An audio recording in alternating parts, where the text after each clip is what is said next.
Dominic Cummings. Yesterday they gave him an inch and he ran a mile with it.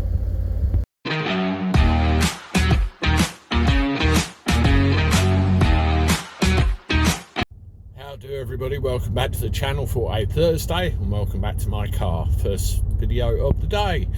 I wanted to leave it a day just to let the dust settle, just to see if there was any other reaction over it. But very interesting times for the government yesterday, wasn't it? Dominic Cummings got his audience, he got given an inch and he ran a mile with it, and he had lots and lots and lots to say. Before I continue, there's probably maybe two, maybe three people that are watching this video. I'm thinking, oh fucking hell, he's copying everyone again. Well, I have a very simple message for you. I'm entitled to my opinion just as much as the next person. If you don't like what I have to say, don't watch. It absolutely amazes me, these people who moan and moan and moan and moan, yet they continue to watch. If you do a Google search on this subject, you'll find 30 other people talking about it, and I'm now one of them. So thank you very much. All the more you complain, the more hits I get on YouTube. The first thing that gets to me about the whole Dominic Cummings fiasco is, I can't even say Cummings, you know, that bald-headed guy with a chip on his shoulder. Well, the whole thing that gets to me about the whole fiasco is the way the media use the information.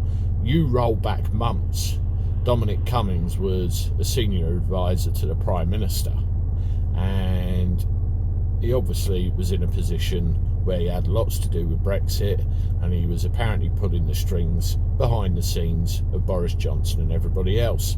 The media decide, we want to get rid of him.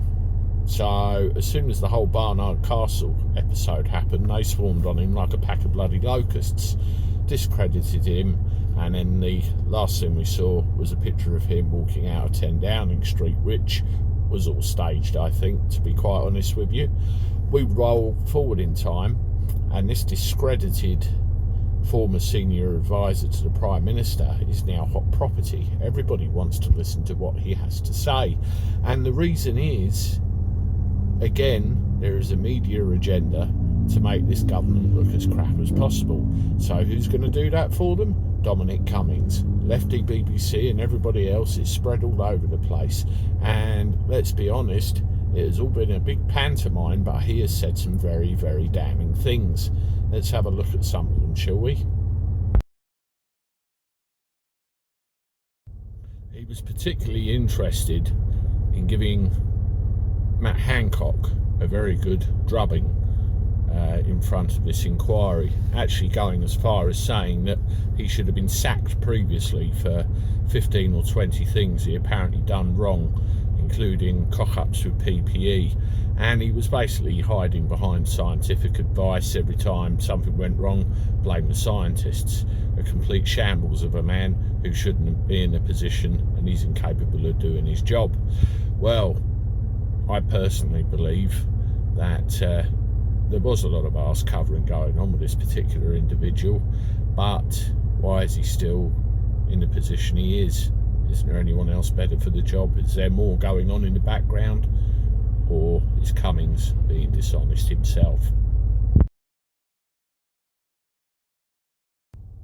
He further claims that Boris thought the whole thing was a scare story when it first came out, and he even went as far as stating that Boris was willing to have himself injected with the stuff on live TV to show the country that there was no problem, and wanted to project himself as the hero of keeping everything open.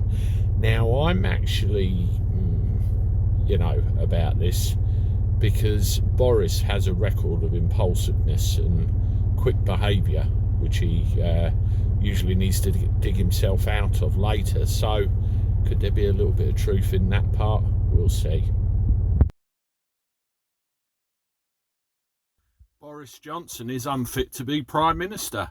That's the most damning accusation he's made today by far, directly accusing the leader of this country. Well, that's all well and good, Mr. Cummings, but I have a question for you.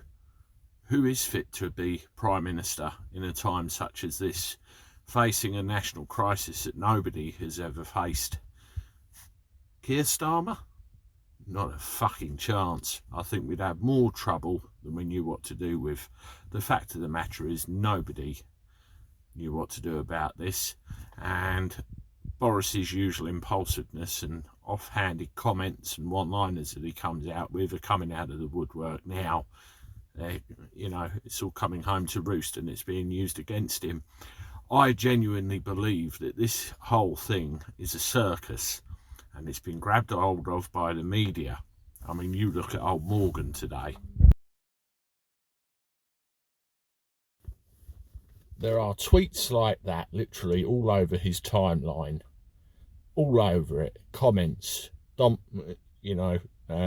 Hancock should resign, Johnson needs to answer questions, etc, etc, etc. I believe that it is a massive attempt to influence our decision and the way we look at things at the highest level indeed. And I think that the government and also the media treat us like a bunch of muppets and think we have no intelligence and no brains to work it out for ourselves. Listen, there are questions to answer. There really are. I'm one of those that has been adversely affected by this whole pandemic. It's completely destroyed my business that I had before everything started. And there are various other people in positions, similar to mine and different, that would want answers to the situations they find themselves in. But that being said, at the end of the day, I question Dominic Cummings' credibility. I think he's a spineless weasel who's got an axe to grind, a vendetta against those in power who, eventually got rid of him. And I think he's taken his opportunity to strike in the most timely manner, and they're going to wipe the floor with everybody. But what worries me next is what comes next, who comes next. Very interesting days ahead, I think. Anyway, I'll see you later with another video. This is Cabby signing off. Toodaloo.